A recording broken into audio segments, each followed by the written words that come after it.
Yeah, just past the halfway point on the Sportsmax Zone for this Wednesday. Basketball now, the race for playoff places could not be tighter in the NBA right now, especially in the Western Conference where every result matters with no more than 3 games remaining for each team. And we have the highlights from one of those important Western clashes, the Los Angeles Lakers traveling to Utah to take on the Jazz. LeBron James and the LA Lakers put together a bit of a win streak as they take on the Utah Jazz. We start things off. Austin Reeves got a great idea. Get it to LeBron. LeBron throws that thing down on the alley-oop. 38-35 Lakers in front. Ochai Agbaji making a pull-up jumper. He had 22 points and 4 rebounds for Utah, but the Lakers still up by 3. Talen Horton-Tucker, former Laker, big one-handed stuff here. But it's the Lakers still up by 7. Off a turnover, the Lakers go the other way. LeBron gets the no-look dish to Anthony Davis, who just trucks home and throws that one down for LA. We go to the second half now, and LeBron drives in for the two-handed stuff. Then it's LeBron feeding Austin Reeves for the lay-in. Reeves finding the lane well and then just quickly going up and getting that one in. Then Dennis Schroeder swings it to Reeves in the corner for the 3. How about Austin Reeves? What a discovery. 28 points and 6 assists in the game. Lakers by 10.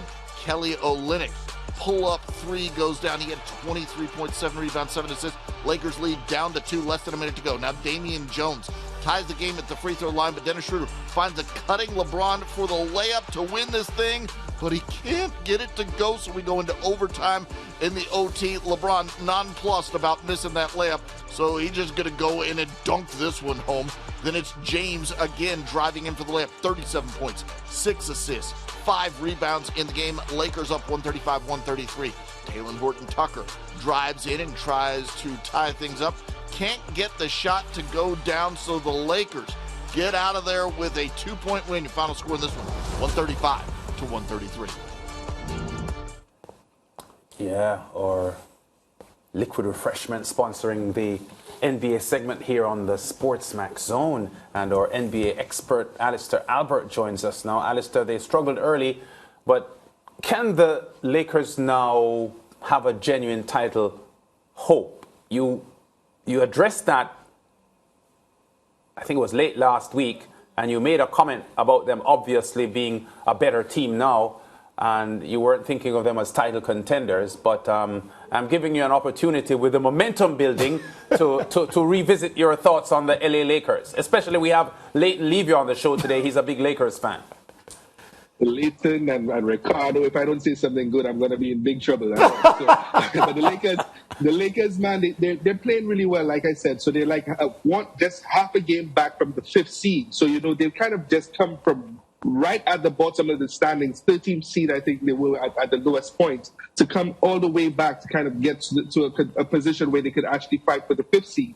And yeah, they're right now, I think it's a situation of trying to understand which path might be the best for them. If they could probably land in the 6th seed and play the Sacramento Kings, most people think the Sacramento Kings at the top of the Western Conference side of the bracket is probably the weakest of the top teams, which is a bit weird to say because they're the first in offensive rating. They've been playing remarkably well. Mike Brown has done a tremendous job with this team. Domantas Sabonis, De'Aaron Fox, Malik Monk, all these guys have played tremendously. If the Lakers were to end up in the 6th seed, they probably would have a really good fighting chance of getting past the first round and kind of taking their chances moving forward. If they end up in the 5th seed and playing the Suns, that's a whole different ball game because I'm not sure how they will be able to go against Kevin Durant, Devin Booker, who probably should have been in the MVP conversation after playing so well this season, but eventually got hurt and everything. So it's all about who they play first in this first round and the momentum they could carry. And I'll also say one thing. I have no idea how LeBron is playing at the level that he is right now. Coming off Achilles, a partially torn Achilles tendon, for him to be as explosive, jumping and taking alley-oops the way that he is, scoring 37 points, helping the team that he is, it's remarkable. So if they could continue that and keep that synergy that they're playing with, it's anyone's guess right now how far they could go. The Lakers are on a 7-3 run, and of course, we've seen the team look like they're really finding that chemistry that's essential for these wins. How key is it that they keep on winning with the 3 matches left. They have a tough game against New Orleans coming up, to get into the playoffs and carry that momentum with them into the playoffs.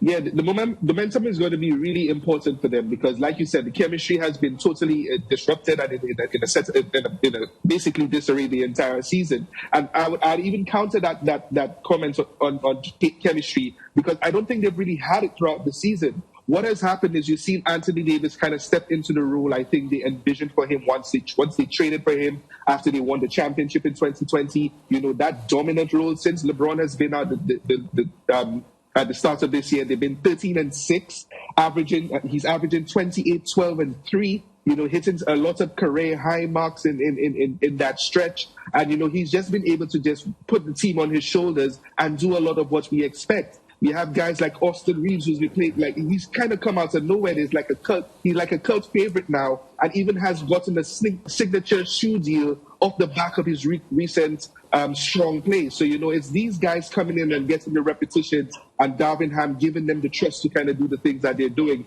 You know, despite maybe a lack of chemistry.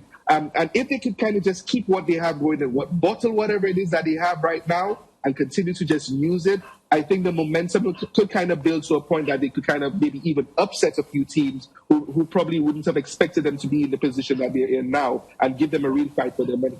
And they're also dependent a lot on Anthony Davis staying healthy, which is something that he has a challenge doing with the last few seasons as well. Throughout his whole career. Okay, so the Lakers, Alister, weren't the only... You were saying? No, I was saying, remember some time ago we had a joke when I said he should have gotten a milk sponsorship? It seems like he probably got something in now. I really think so. Okay, well, Minute Maid, Powerade, and Dasani sponsor this segment, so that's what true, he'll have to stick to. That's true. Okay, true. So the Lakers, Alister, weren't the only title hopefuls in action on Tuesday as defending champions Golden State Warriors hosted the Oklahoma City Thunder. Here's how that one went. The Golden State Warriors looking to avoid the play-in, taking on the Oklahoma City Thunder in that play-in range as well. You saw Steph Curry, you saw Shai Gilgeous-Alexander. Here's a look at SGA in the paint, a little fadeaway jumper. Goes down, then same guys, similar result. This time he's going baseline for the jumper. Shai Gilgeous-Alexander had 32 points and 7 assists in the game. And OKC up by a half dozen. Steph's got 3 right here, cutting the lead down to 2, 31-29. Then when Steph's missing, Gary Payton II has his back as he attacks the rack, just crashing the offensive boards. Get the rebound throw down here. Then it's Curry again lining up a three-pointer, and he doesn't miss a lot of them. So this one goes down, but OKC still in front by 3. Isaiah Joe now going left for the Thunder, and this little lefty lay-in draws a foul as well. Then it's Jalen Williams outside knocking down the 3, and OKC led it by 10 at the half, 79-69. Third quarter, Steph Curry going to work. Little sidestep three-pointer, and this is a good result for Steph. He knocks down the 3. Golden State down by 4. Moses Moody lines up a 3. That cuts the lead down to 1. SGA dishing to Lou Dort for the tough hanging layup, and Oklahoma City up by 6. We're in the fourth quarter, the lead down to 3. Jordan Poole hits a deep 3 to tie the game. Then Jordan Poole drives in for the layup to give the Warriors their first lead of the game, and it's midway through the fourth quarter. Steph Curry working on a step back 3, 34 points, 6 assists, 5 rebounds. Golden State up by 3. Then Curry to Jordan Poole, who pulls on a 3 and knocks it down. He had 30 points and 4 assists, and Golden State gets an 11-point comeback win. Your final score, 136-125. Yeah, and seeing that the Warriors will be welcoming back Andrew Wiggins to their lineup seemingly soon, can they defend the championship? Alister, before you answer that question, a quick reference to the Andrew Wiggins issues. He met the press in the past 24 hours, and he has been absent because of some undisclosed reasons. And we got the impression at the press conference that Bob Myers, the head of basketball operations at Golden State, was complimentary of the media for how they have treated this Wiggins story. He actually suggested that he thinks a lot of them knew exactly what was happening with Wiggins, but they have decided not to highlight it because apparently some family issue and so on. What's your take on this Wiggins story? There were so many things allegedly being said on social media. I think at one point his wife or his girlfriend, his significant other came out and said, that the internet is just really a nasty place because the sort of speculation that was going around as to what the situation was with him. But, hearing what you just said there, because I haven't really been around to see much of the press conferences today or from last night, to be quite honest. But if the press had kind of known what was going on and had kind of kept it, because this has probably been like the best kept secret since he's been out in the NBA. That's unlike, Alister, that's unlike the American media because they usually are very insensitive to athletes in these positions because their thing is to get the stories out. Exactly, and this is a guy who played remarkably well in the NBA Finals last year. He was even at a point was even kind of mentioned for the Finals MVP. So he's really important to this team defensively and what he could bring offensively, up to 20 points a game when he's on the court. So yeah, it's really good to see him come back. Of course there will be a ramp up period. There are 2 games left against the Kings and the Blazers. Maybe he might be able to get in there and get his legs under him. And of course the practices that Steve Kerr will put him under. Once he's back, he's probably going to give them a lot more of a better chance to contend. So let's see what happens as he gets back. The West is seen this year as the weaker of the two conferences. Of course, the Milwaukee Bucks are going to be pretty much the top seed because they're the best record in the NBA. But can this Warriors team go in against, let's say, get to the finals and get to a face-up against the Bucks and pull off victory, given how well the Bucks have been playing all season? I never underestimate the heart of the champion. That's the phrase that's kind of been thrown around everywhere. And, these guys have done it before. Their core is still intact. Of course, they have quite a few new role players around them who are supposedly as hungry and everything, but they haven't played really well this season. They have like an atrocious road record, and going on the road, as a team that doesn't have home court advantage will hurt them. But again, this is a team that has had lots of injuries. We just spoke about Andrew Wiggins coming back into the fold. If these guys could hit their stride and bring that championship pedigree and focus in, they could cause quite a lot of trouble. They are probably the wildest of the wild cards in the West, in the wild West, who could kind of really throw things out of kilter for lots of different teams who think they have a chance. But of course, this is not an upset situation. These are the defending champions. The respect is due to them. And, you still have Steph Curry, who's playing remarkably well. He's shooting lights out. He's just doing everything that he can. Draymond Green had a really lovely game last night. And if the rest of these guys could just play as they are, they could be trouble for anyone. Yeah, Alister, I was asked yesterday about the Golden State Warriors and their position. And I just felt that this is a team that can change gears. And I think that what we've seen from them in the past 2 or 3 months is nowhere near what we can see of them. And I think there's some confidence coming out of the GSW at the moment that, heading into the playoffs, they'll be pretty tough. Make no mistake about it. You see what happened to Draymond Green at the preseason with Jordan Poole?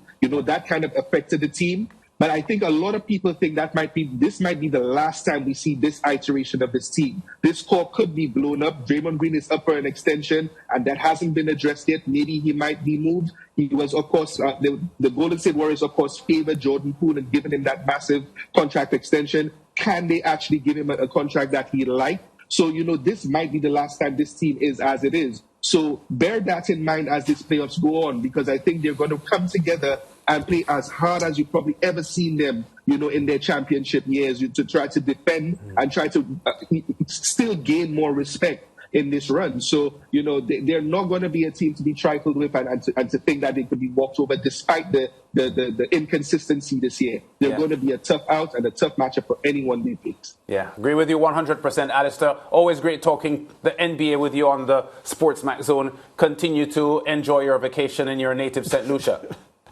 That's it. No problem, guys. See you next time. Okay.